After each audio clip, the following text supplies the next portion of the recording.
going to the Wolves Stadium to Molineux. Let's go. Jack Hayward, and unfortunately the bar's not open, so Magic lights have just come on.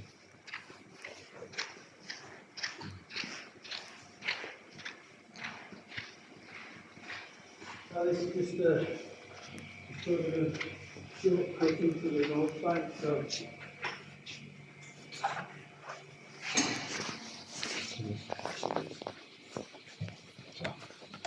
it's not much warmer than outside. It's warm enough. It was a godsend yesterday in that storm.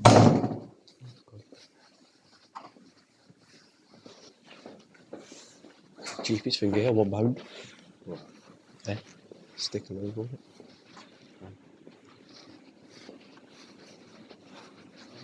Like you see in the museum, there's some of these paintings.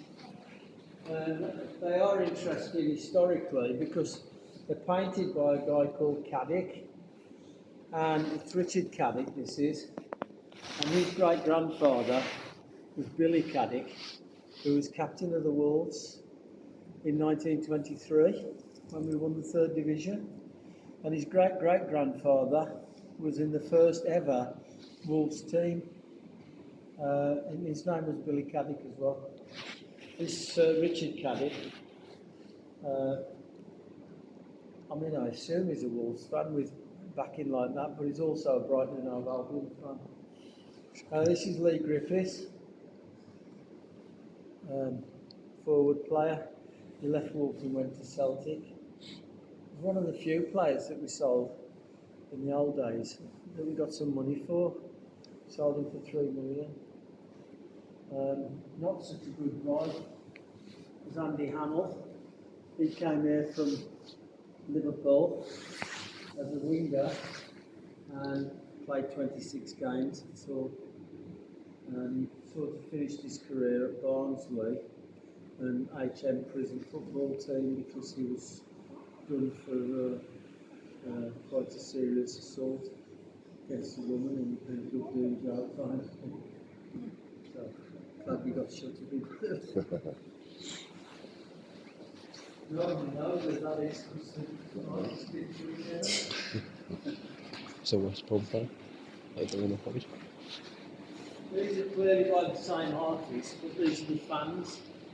And you can see in this one here, he's snuck a Brighton shirt in the picture there. And that could be there, the streets around St Luke's School where the club was formed. Look exactly like that. And there's one of the streets called Hagar Street, or Hagar, I never know how to street I'll say. With no blue plaques, despite the fact that 2 houses in there, one was Jack Brodie's house and one was Jack Bainton's house, and they're the 2 lads who actually founded the Wolves in 1877. They were only 14 years of age at St Luke's School, and this street's right behind St Luke's School. And those 2 lads stayed with the Wolves through into becoming a league team and getting to the FA Cup final. So not bad for 2 14-year-olds, really.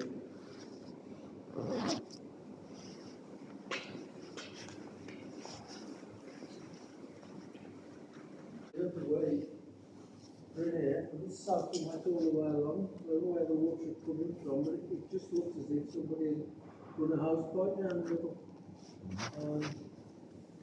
So it's pretty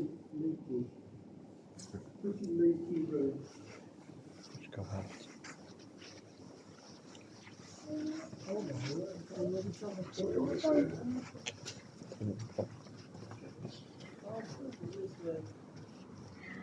The wind's blowing the rubbish onto the pitch.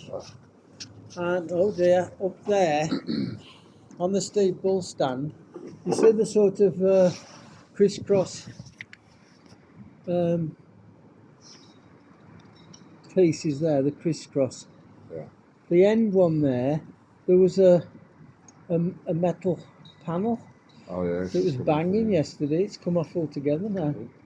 Hope it didn't hit anybody or anybody's car. So the pitch, it's called a Dessau pitch. It's a hybrid. It's got 20 million scrap plastic embedded in it, which makes it very, very strong. And it's guaranteed for 10 years. And at the end of every season, you don't have to dig it up and put a new pitch down. They just scarify it with a rake, sort of a big rake, take the top off and then refeed it. 108 yards long. It looks a lot smaller than it does on a TV. I think some people think it looks bigger, but the pitch looks smaller. Yeah, it looks a lot smaller than on No, the well, TV. it's a funny place to be looking. If you're a photographer for the Express and Star or the Times or whatever, you might expect that, you know, somebody's going to give you a ticket and say you're in position 7 or you're in position 3 or whatever, but they don't. It's like a mad rush before the game, and the photographers are supposed to come to get their accreditation about 2.5 hours before kick-off. Invariably, you see them. There's a door just the other side of there called Executive Entrance 2, which is where the press get their press accreditation and stuff from. And you see them queuing outside there 4 hours before kick-off in all weathers, just to make sure they're first to get their ticket, so then they can run down round here and bag of space. Yeah, it's a funny way of doing it, I think. That's the stand. That's the stand. You should see.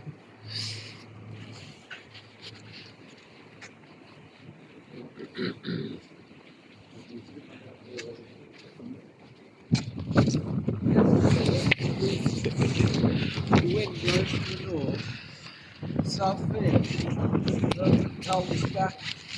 I was trying to do it with one hand up here, which is normally the easiest job in the world. I couldn't do it at all like that. You see some of the advertising audience have started Forward. There. Oh, Try them, Anna.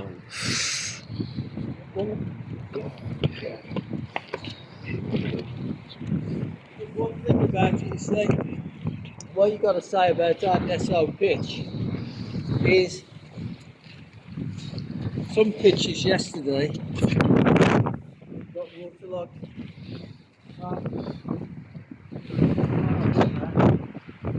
Very pleasant to be looking and stuff. But under the foot, you can fly on that. Under the grass, there's only one foot, and under that is 11 seconds. Raindrops on the dress straight away. That's why the bed, unbelievable. Dries out now.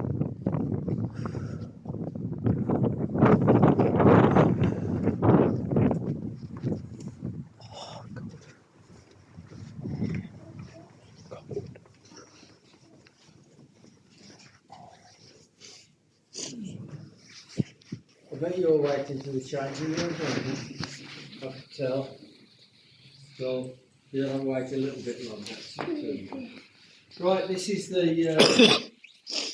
difference between a stand that was built in 1994 and the one across there. You see the difference in the width of the concourse and right how it is and all the rest of it.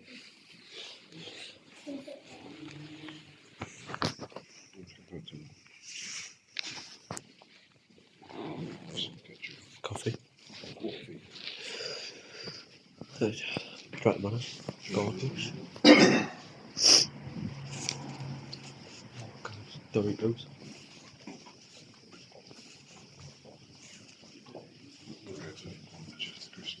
What? What here? See now, we're the only Premier League club sponsored by Thomas the Tank Engine. See, we've got supporters clubs everywhere we have. We've got one on the island of Sodor, All Supporters Club. Good old Thomas. I bet he's got a potato fashion. When my lads were this age, He loved them. Just gone over that. What do you like? Do you like Bluey? Oh, I used to watch Bluey. That's It's brilliant. I don't. You don't watch Bluey? You see all the stairs up there? What are you? 3 or 4? 4.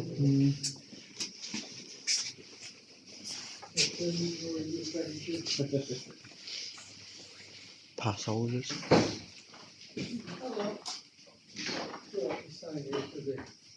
You come through. Random. This coming through. This room's the players' lounge. It don't look very loungy, does it, for people on £100,000 a week? But it's still called that. It's not really used for that purpose anymore. In Nuno's time, he had the bar taken out. There was a proper bar there that was, so Nuno took out. Sorry. Hello. I've got 2 guys. Hello, everyone. You're right. Had all these creche facilities put in instead, made it more of a family area. But on match day, if you got complimentary tickets from a player, this is where you come to meet your player, and then you go where we've just come up, and the seats for the complimentaries are up the top of the lower Billy Wright. You see some padded seats there if you look when we're down on the front. So, Or will you keep the ball? Or roll the ball? these 2 extras. Yeah, so they get a earner's soup, tea, coffee, soft drinks. Sometimes there's sandwiches here for the kids, a little happy meal bags, What's fancy as well? but not players' lounge, not cocktails. Yeah, yesterday, so I can maybe join it. Okay, cheers.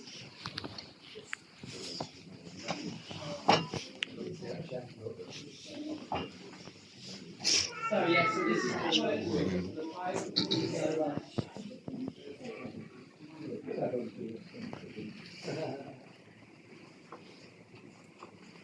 That's all we're in here now. Get out of here. Oh, what's on here?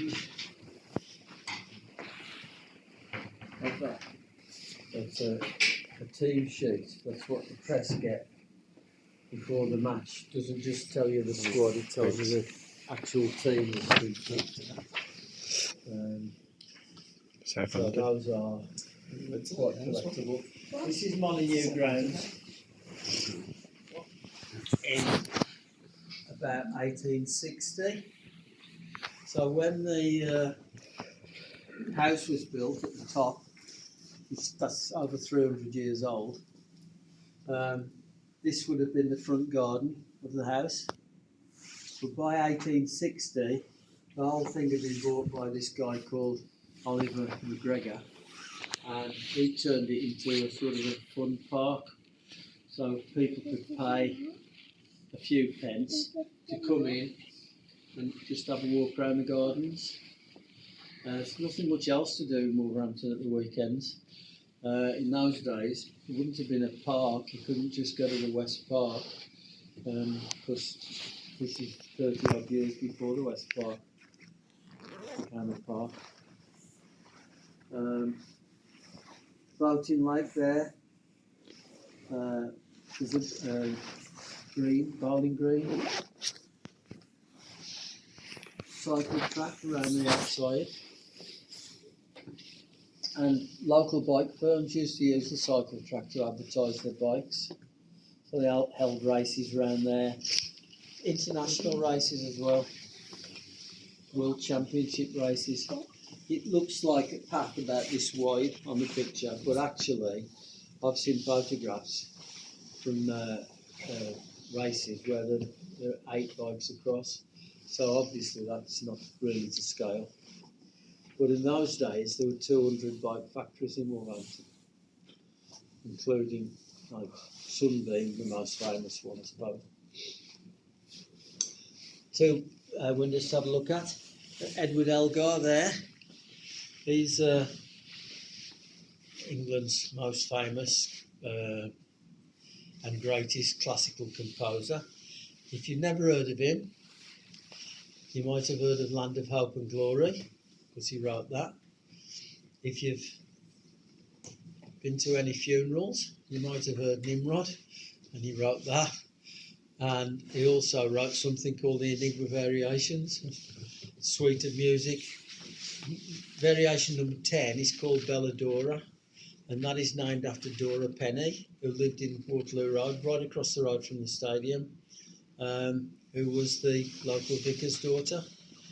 And her and Edward used to come across and support the Mighty Wolves back in the late Victorian, early Edwardian period.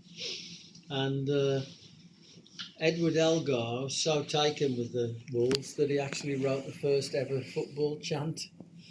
And it's not all that catchy, really. He banged the leather for goal was his chant. You think the bloke who wrote Land of Hope and Glory could have done better than that, but anyway, he didn't. And there, Her Majesty, Her late Majesty Queen Elizabeth II, opened this stadium in June 1994. That was the first football stadium she'd ever opened. She'd never done it before. Did it as a favour to Jack Hayward. Hello. A rare occurrence. I mean, the next time she did one was for the new Wembley. Was that 2001 when the new Wembley opened, something like that? And those were the only 2 stadiums she'd ever opened. And so she's our number 1 fan, really. And absolutely disgusted that her grandson supports the Villa. Who thought it? Disgusting. If anybody's, got bad knees or anything, there's a lift. Go up to floor 2 and meet us up there. Come on then, Bluey. You might need it for your bad knees.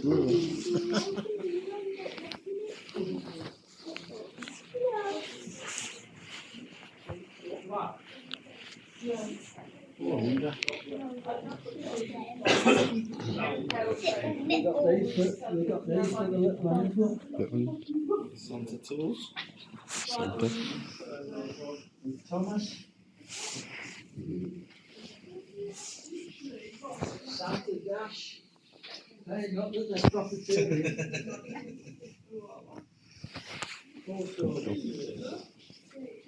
Okay, we've got to go upstairs then, 2 floors up.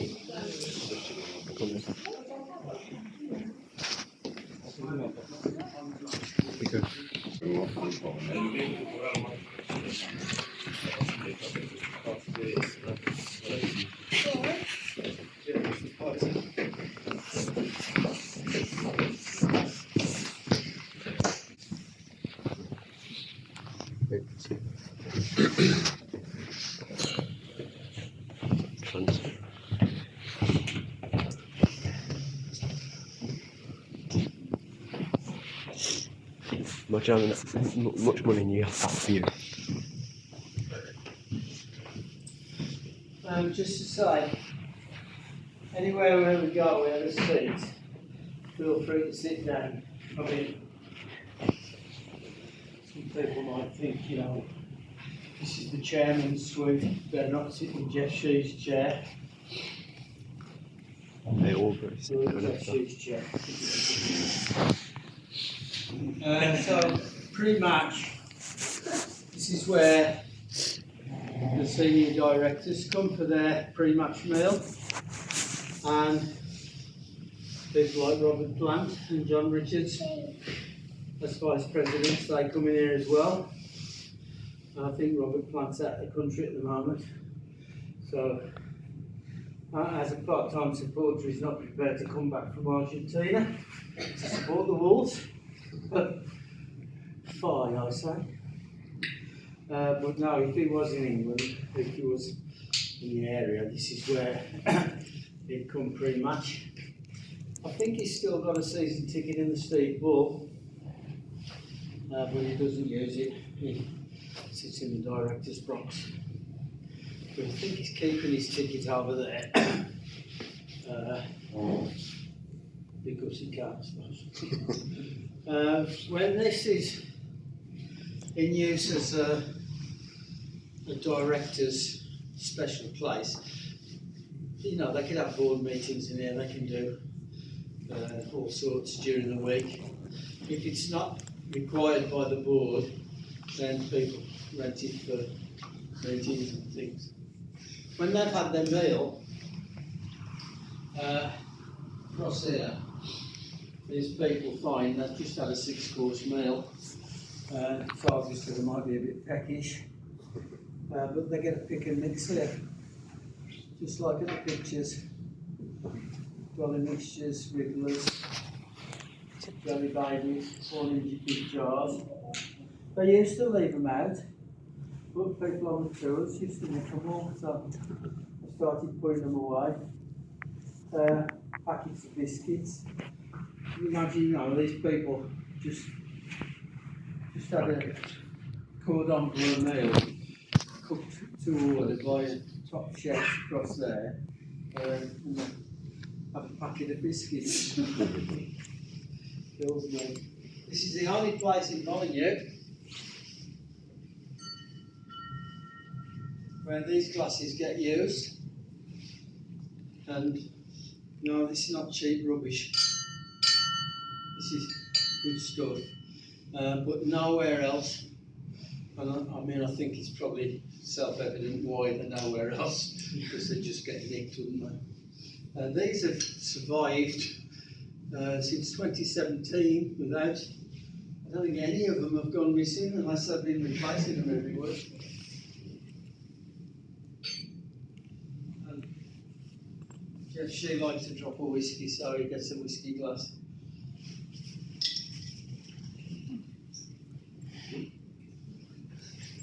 There's only one of them. Why is there only one of them? They wouldn't buy one whiskey glass, would they? I'm missing. They'd buy 6. There you go. Anyway, before this was commandeered by Fawson, it had been locked up for 10 years because this was Jack Hayward's home, and when he left, 2007 he left, it was locked up and nobody got the heart to use it really. It was considered a little bit of a shrine, and of course Fawson probably never heard of Jack Hayward, so they came in and, oh, it's a good space, we'll have this, and they remodelled it. There used to be there a kitchen, and there was a bedroom and a bathroom through there when it was Sir Jack's home. And when he was in England, he used to summon the manager and the captain. So, you know, Graham Taylor and Paul Butler, they'd get called up and, you know, do you want anything? Does the team need anything? And all that sort of stuff. Down that way would be where Jack Hayward was born. So he could sit in here and reminisce about days when he used to walk from Dunsall Road, just at the bottom of this street, up Waterloo Road, and sneak into the ground without paying. That was his once a fortnight Saturday afternoon treat to himself. Was to watch free football at Molineux. And when he'd spent almost £100 million on the Wolves. He wrote an article in the Express and Star asking Wolves fans if they forgave him for all the free football he had enjoyed. So we know it's true, in other words. But the turnstiles that he could have stuck through, over or under, one of them's in the museum, and you can see it's been quite, I mean, I couldn't get over it, but I mean, any of these lads are. And they used to do, I remember it well as when I was a child, going to the turnstile, and some of the dads would pay their money. So, 5 shillings for an adult, 2 shillings for a child, and then every now and again, somebody would just put down maybe 1 shilling and jump over the top, and that was going straight in the gate man's pocket. So you had a situation bad in the 60s where the official crowd would be 13,000, and you were in the ground, you know damn well there was like 20,000, 25,000 plus there, because all the rest had paid this levy to the turnstile operator to jump over. Well, the dad would go, say, you turn up, you pay your money, you pay for one of the kids, and then supposed to jump over. So that was, I mean, I saw that happen myself, it was very common. So when Jack Hayward had the stadium built, what did he do? He had floor-to-ceiling grids like that, security against what he used to do himself. So, poach your tanker and keep it out. Right, so when they go to the match, these people in here, your Mrs. Richards, John Richards' wife, who she was here last week, lovely woman. She's one of these women who talk to you, and you think you must have known her all your life. She likes talking to you. Dead easy, fantastic. If she has chilly knees, she can grab one of these on the way out. There's like a wolf's blanket inside the pouch, and these keep disappearing as well. So there you go. Tea, coffee, biscuits. I don't know when they eat the biscuits, because when they come back at half time they get nothing out. And then they get to bed after the match as well. It's unbelievable. Same as in the executive boxes. It's a wonder they don't all waddle out like this, because the amount of food they put away. Right, let's go and have a look at the executive box. Sandwich Street. The air's in there because the steps might be a bit silly.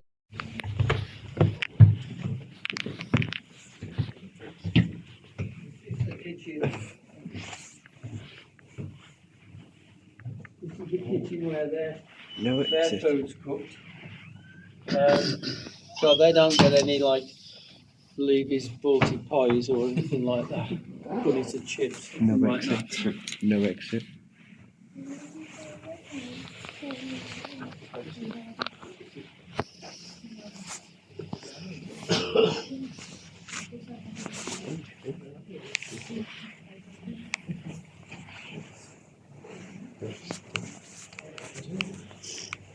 Smells like paint. This is where all the best spot is. Stand taking like nothing else. This is what we were saying. They're a bit high, aren't they? This is what we said. There's a stadium down there. Tall. I'll take a seat. That's it. You want to be Jeff Shea again? You want to sit there? Yeah, that one. Which one? This one? Oh, right, the pole. I can't, I'm scared. So I'll this move it is from. the executive box. Our director sits on this one there. Bit nice. And we haven't got that 20.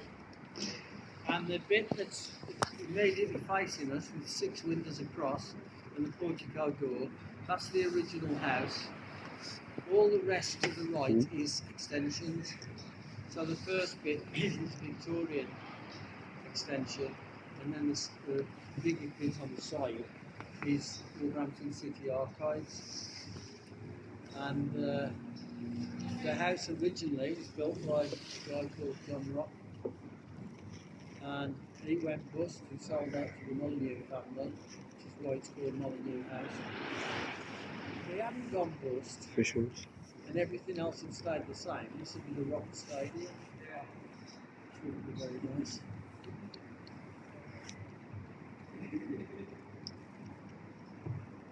Anyway, in front of Molineux House, the black seats there, they hold 900 people. It's a temporary stand, and it's only really used if we're in the Premier League. So hopefully it's still going to be used next season, but I don't know. Hopefully not. I'm rapidly losing hope, but Hopefully not.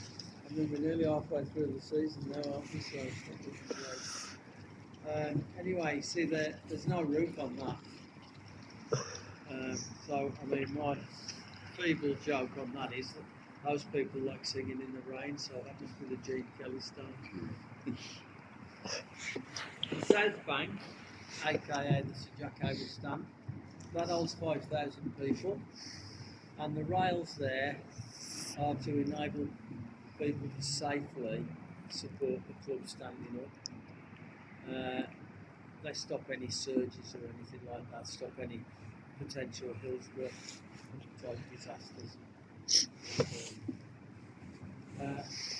Steve Bull stand straight opposite, named after our leading scorer of all time, Stephen George Bull, who came to us from the Albion because the Albion manager said his first touch was no good, so I got rid of him. But Stephen Bull's second touch usually ended up in the back of the net. So I don't think the Albion fans have ever quite forgiven Ron Saunders for selling him. No. 306 goals for the Wolves, about 11 goals I think for England, including one when he was a third division player. Don't know do not. 9,500. Just that seats. 7,500 in the Stanford stand, and 8,500 in the Billy Wright stand. And obviously, the greatest era in Wolves history was getting on for 70 years ago, was in the 50s, when Stan Cullis was the manager and Billy Wright was the captain. So that's why these three stands are named the way they are. Billy Wright, 105 caps for England, which was a world record at the time, and 90 times he was captain of England, and that record's never been broken. He's still the record holder for the number of times as captain of England, jointly with the great Bobby Moore. So not too bad. The black seats there, where the press and radios sit, media. Front row, first seat is Mikey Burroughs. So if you're away and you want to listen to the Wolves home game and you listen on Wolves TV, that's who's commentating and that's where he sits. The middle row here is reserved for the BBC. So the BBC Radio 5 Live were there for the last game, and then further along towards the gangway was Radio WM. So they had that right on the side. The back row this side, they're the people who can tell you how many metres, how many kilometres any individual players run. They're not constantly monitoring heart rates, respiration, hydration, all that, constantly being monitored live. The far side of the gangway is the written press. So if you're reading or watching on YouTube, Keane and Judah, They're the third row back, first two seats after the gangway. And then across there you've got the Daily Mail, the Times, all those sort of people. And then the further you go south, you get sort of less important journals. Because obviously the Express and Star are the number one proponents of the Wolves locally, so they get the best seats. If you go that way very far, you end up with YouTubers and people from Korea and things like that. They get allocated places match by match on a sort of a plan, but some people, like Mikey Burrows, he gets the same seat every game, and Nathan Judah and Liam King as well. But some of the others just have to get shuffled around according to what they've got. So the total all the way around is 32,050. That's how many seats there are. Television camera up there, where the television commentators and the cameras and everything are located. A bit hot.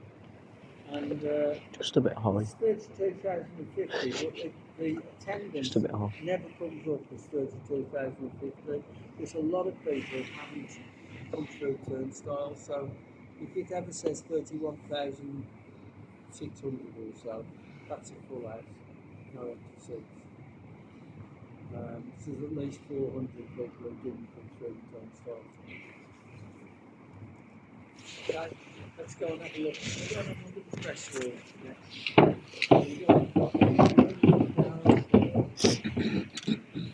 It's a bit high up there.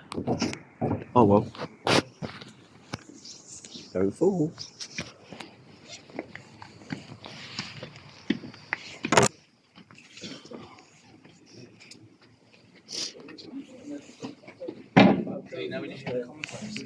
I forgot. I'm sorry, I forgot to say. You want to take some photos? There's a good place there for photos. So I always give people a minute to do that. I forgot to go. Joe Goldman. Didn't you make something here for him?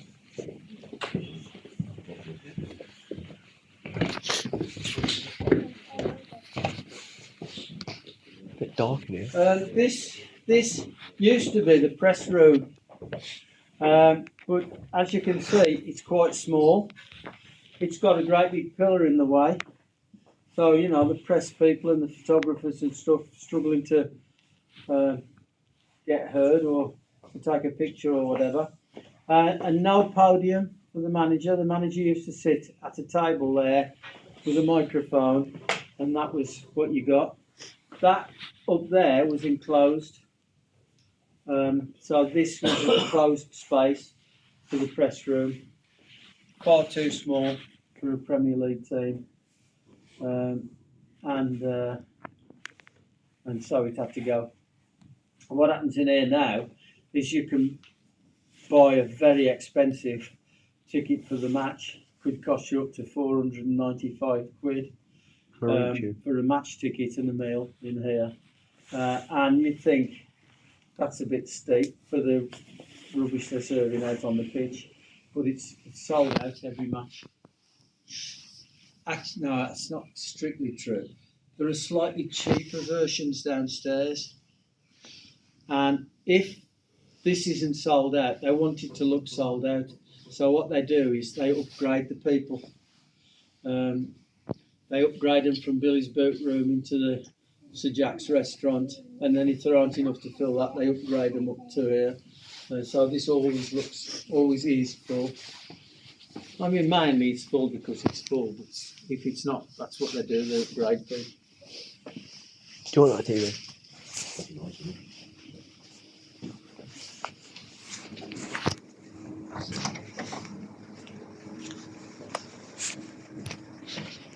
So where are you from then?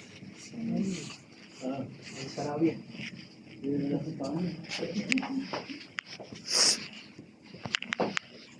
So you can see why the press room was there, because you come out of there and up those steps and you're straight into the press box.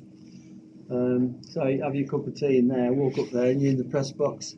Whereas the new press box is downstairs. Is the new press area is downstairs, which is obviously less convenient, but better in terms of accommodation. So I've been around the Barcelona stadium. Oh, really? Right there. Yeah. Oh, I fell asleep, haven't I? Place. It's really hot on Well, here. the old I don't ones, remember they're it. rebuilt, don't they? Yeah. Yeah. I've been around the Olympic Stadium before. Bigger than this? Yeah. I know it's bigger than this. Christie won a gold medal in the 100 metres at the Olympic Stadium, and we wanted to go and see the practice. So yeah, Barcelona Stadium is something else. Trash. We went round. We were falling out with some Leicester fans in Salou in Spain, and we went to Barcelona to tour the stadium, and much to our delight, in the Barcelona stadium is a panel dedicated to the Wolves, because we played Barcelona in the quarter-final of the European Cup early on when it was, might even have been just the second year of the European Cup. So we got a panel in the Barcelona stadium and Leicester won. So that's good bragging, call that bragging rights.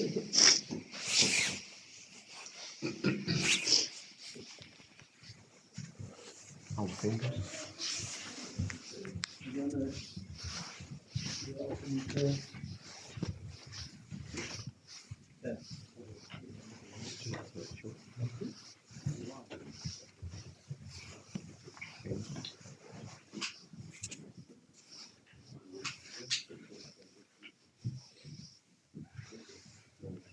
So this is Mario Lemina's executive box, which he shares with John Rickner Bellegarde, and they do have to pay for them. They don't give them for nothing. And this box is £68,000 a year, and about another £11,000 to £12,000 on top for catering. It's like 2 days' pay, isn't it, for them? Lamina doesn't allow alcohol in here at all, so his fridge is full of water and soft drinks, stuff like that. All the other boxes would have wine and beer in there. Of course, if you want draft beer, you press the button and somebody comes down from the main bar up there and serves it. The only drawback with being rich enough to have a box like this is you can't carry on with your food and have a drink and a chat with your mates while the football's going on, because these curtains get closed to blackout curtains. You can't see through them at all, because it's illegal to have alcohol where you can see football. So you can go into the bowels of the ground and buy a pint, but you can't take it onto the terraces with you. Well, the same rules, the same law applies in here. It's the Safety of Football Grounds Act. It's banned alcohol and smoking, if it comes to that, in football grounds. So you see these curtains are quite dense. All of this executive area is curtained off 15 minutes before the match. So you can stay in here and carry on drinking and chatting to your mates and stuff. I mean, the people you get in here, obviously, are,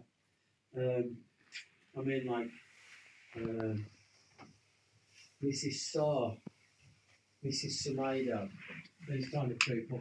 I mean, they might be football fanatics, but I mean, when they come, they look like supermodels to me when they come. I think they probably just come for the crack, you know, have a quick chat, watch their husband if he's playing. But anyway, you know, There's a window. Mrs. Sumedo is just by the by, in a sort of a non-sexist way. She's like an oil painting. You see some of the advertising audience have fallen apart and got blown on the pitch. Anyway, that's further down. Pablo Sarabia's box is down there. He's Spanish. Spanish international. Oh, he can't get in the Wolves team, but he gets in Spanish.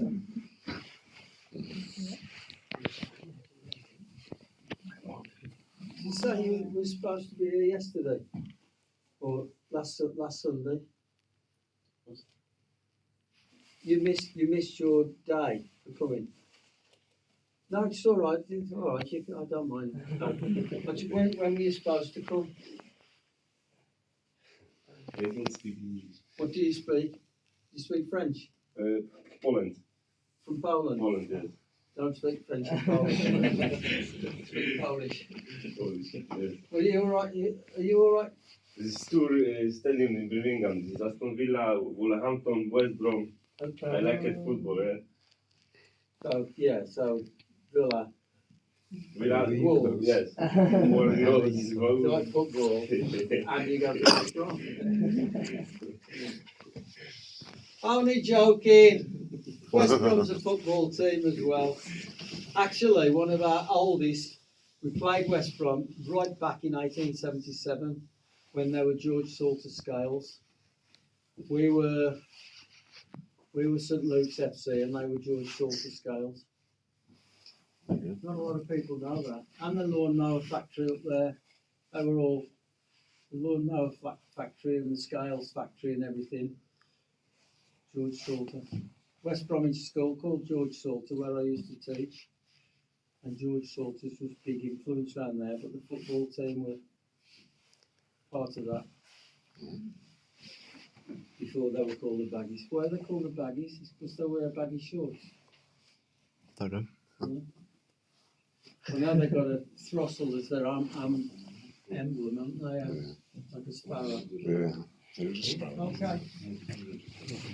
Don't know myself. I don't know myself. I thought it was a pigeon. So, there's an education for you here, kids. This is Bert Williams. So if you go to Bilston and you fancy a swim, so you go to the swimming baths, and it's the Bert Williams Leisure Centre that you go in. That's Bert Williams, Wolves goalkeeper in the glory days. He won the league in '54. He won the FA Cup in '49. Played for England as well. Played 24 games for England and 420 games for the Wolves.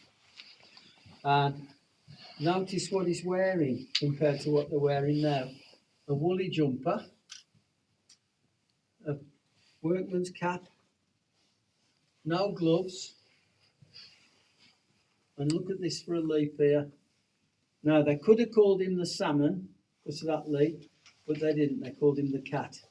That was his nickname. Given to him by these people.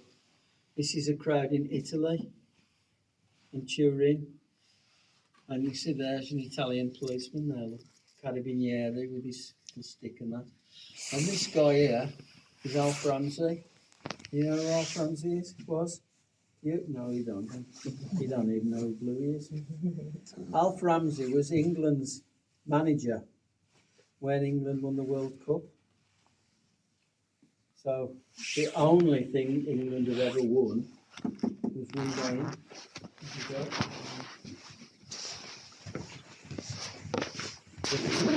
Wangy chance box.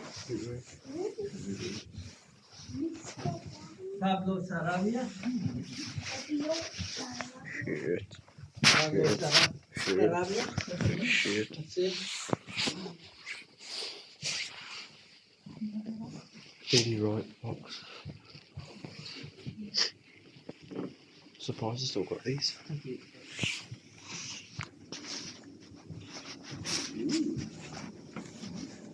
So this is the press.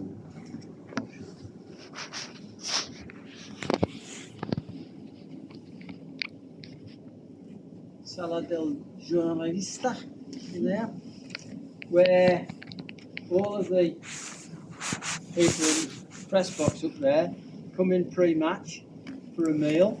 They get a nice meal served there, and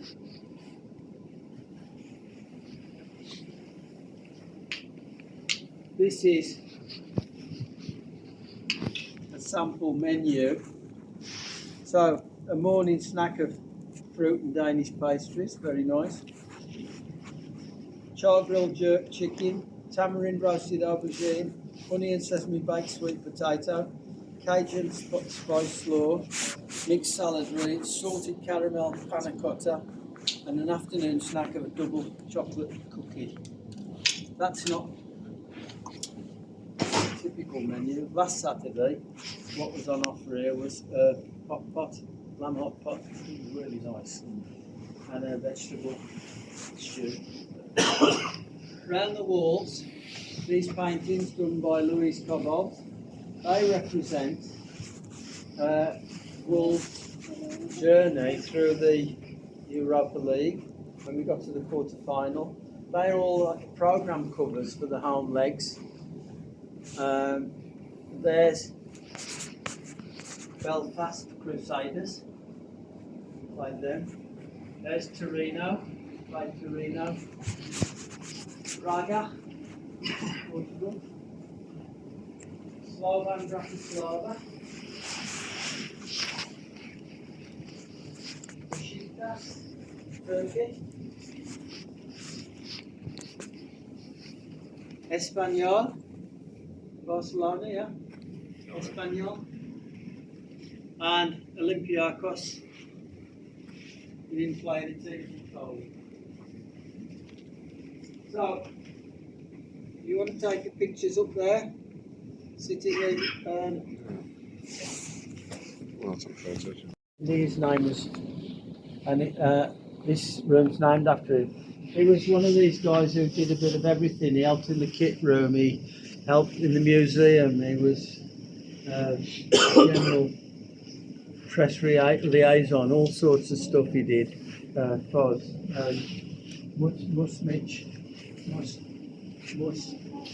Much missed when he died.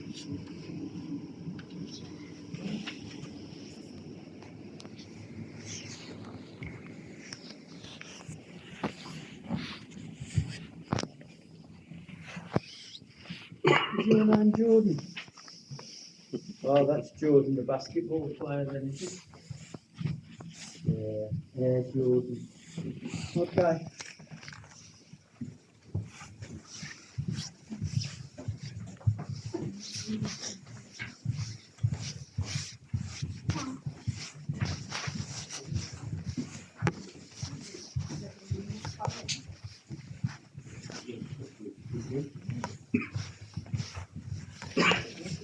Some of our old international players, Mel Eads, Nigel Vaughan for Wales, Robbie Dennison for Northern Ireland, and Willie Carr for Scotland. Absolutely great player, Willie Carr. Played against Yugoslavia. That one's against France.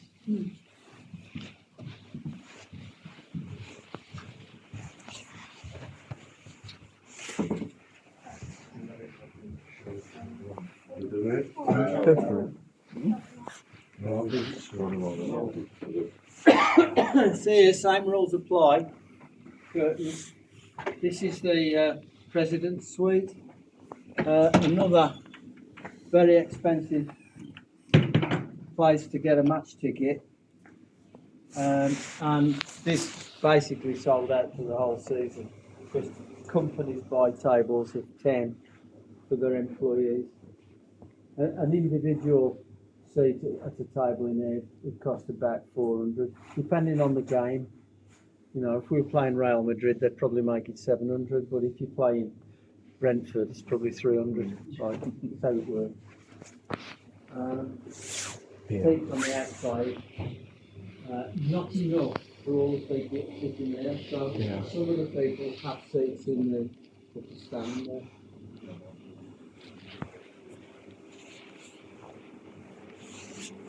Yeah.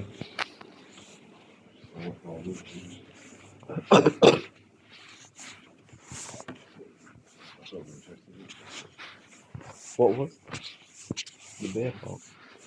So this is basically 2 rooms. There's a barrier goes across there, those great things there, the barriers that go across. to separate this room into two, and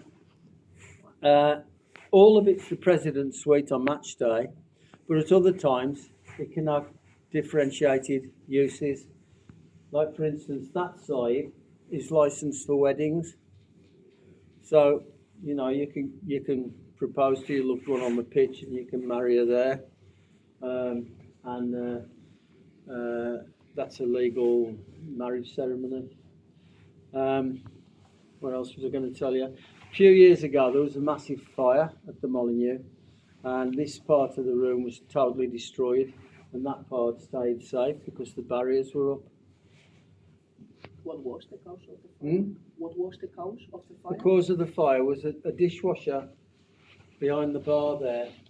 In the middle of the night, it combusted and set fire to all the alcohol and stuff like that in there. And Oh no, it not the went. alcohol. It was totally destroyed there. During COVID, when there was these rules about 2 metre separation and things like that, they made that into the away dressing room. Because there's room in our dressing room for the players to sit 2 metres apart, but not in the away dressing room, as you'll find out later. But so they gave them that. They had all of that to be their dressing room. And compared to what they get now, they must have thought it was heaven. Okay, let's go to the dressing room and They should have let the fire still go. They should have just kept the fire going.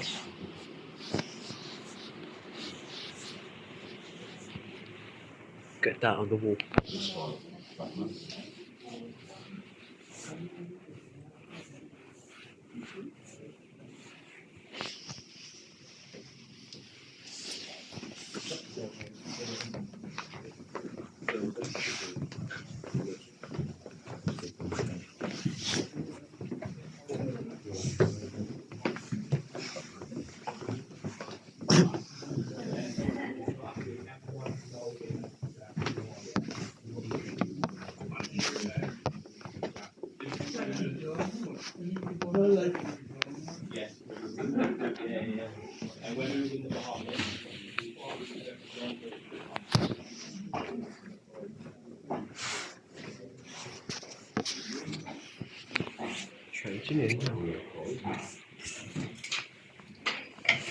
so that's the players' entrance.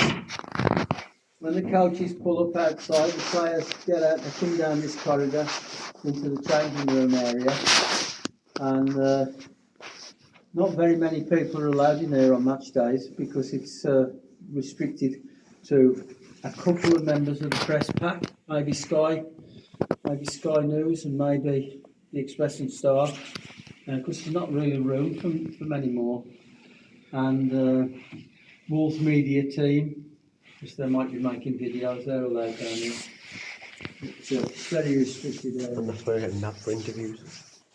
That's where they get nabbed for interviews there. That was open earlier.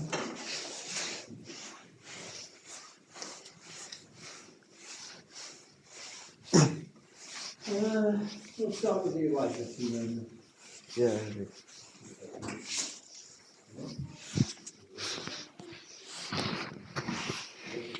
See, if you want to take pictures there, you can, obviously. This is the away dressing room first, which is not luxurious, I warn you in advance. This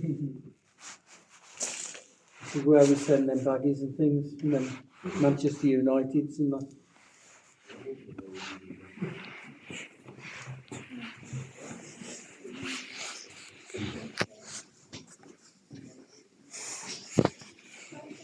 A bit rubbish. There you go.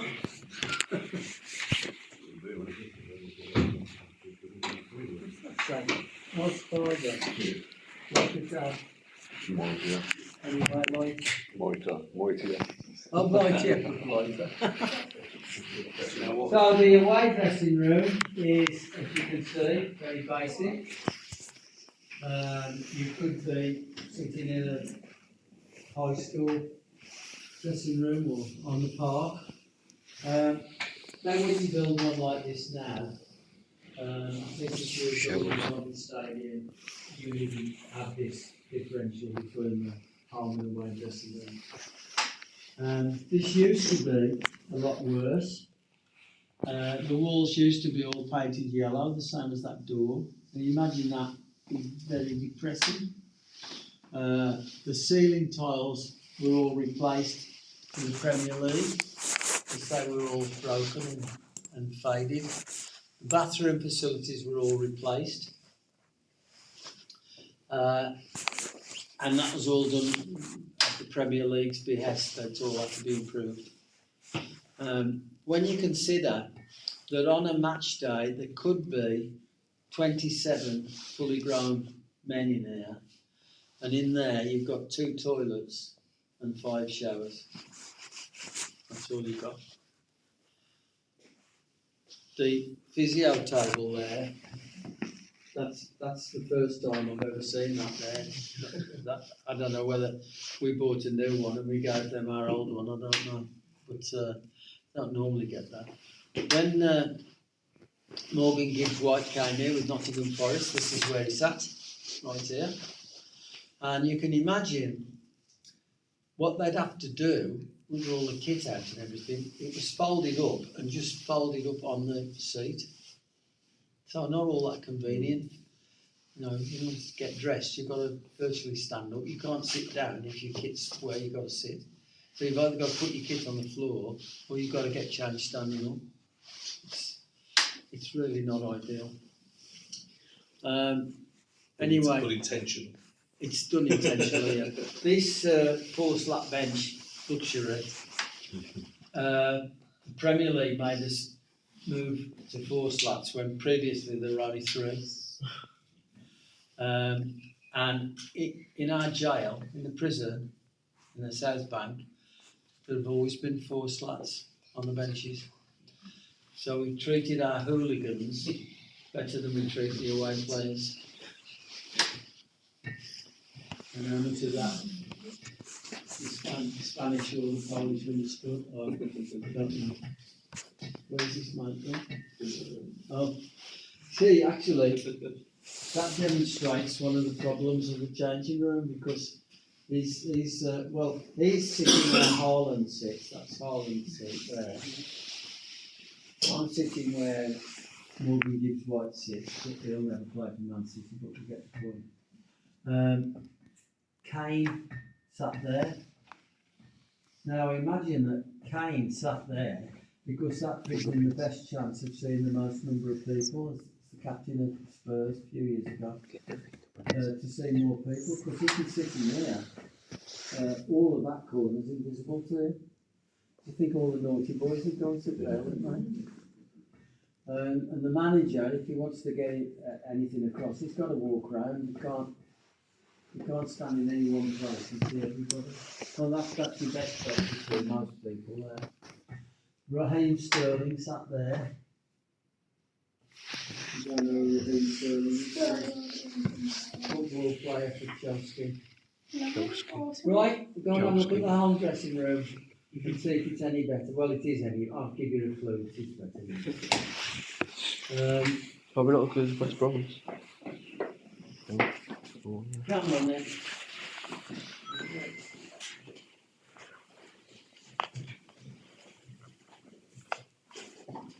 So, you can have a cup. You've won a cup. You've won a cup, whether you want it or not. I'll have it anyway. It's all right. Keep it You can- it's a lot collectible football. Stick it on your window ledge. Take you to the baggage room. No, but I'll get knocked out. Anybody else wants one? No. Thank you. You can put your scarf in. Okay. Go and have a look at your home dressing room.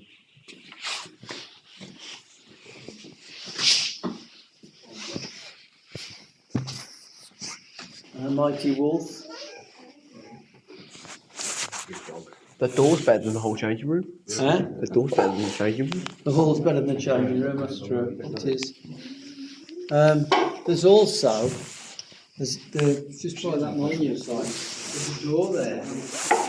and it's a room the same size as the dressing room, and there's a shared wall. So if they wanted to, they could knock that wall down and they could make it twice as big. But they don't want to. That'll be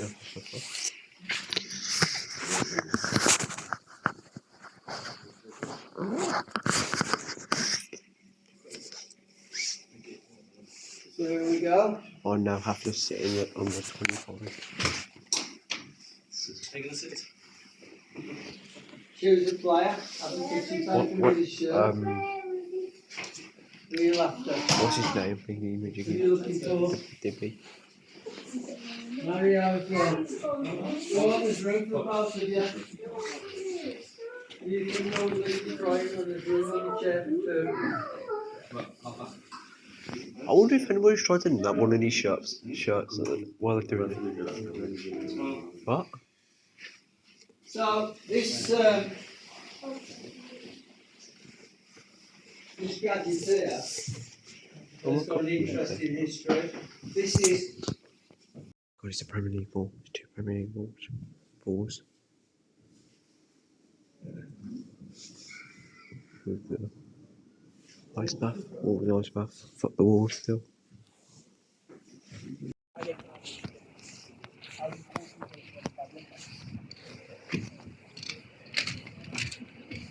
Oh, it's not raining. It's just wolves.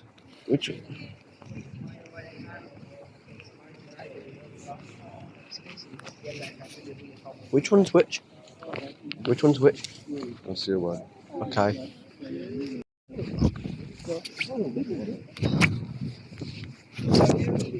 This is where the whatever his name is, the old cunt was here.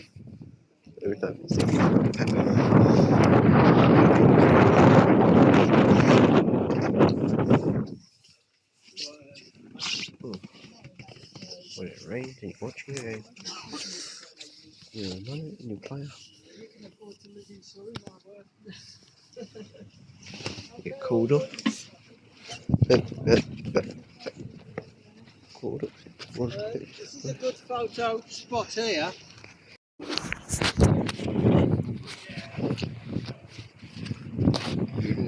Yeah.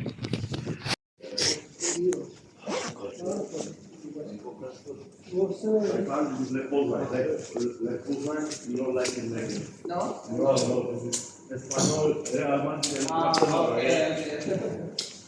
Let's hear war stories. Let's hear war stories. One team in Warsaw. What's the other team? Poznan. yes. And you're Poznan. Poznań, yes. My brother, too. What colours? What's your colours? Colors, white and blue. White and blue. Yes, yes, yes.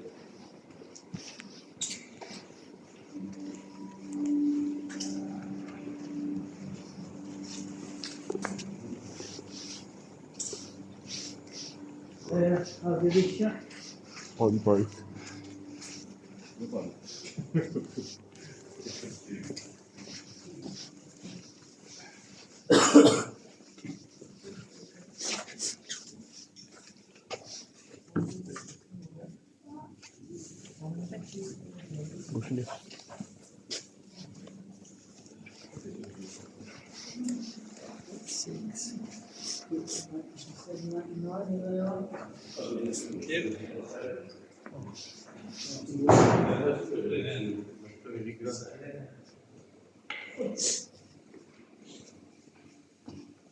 Okay, we'll go back to the museum now. If you're going to go and have a look at the museum, if you're not going to have a look at the museum, obviously the car park's there. And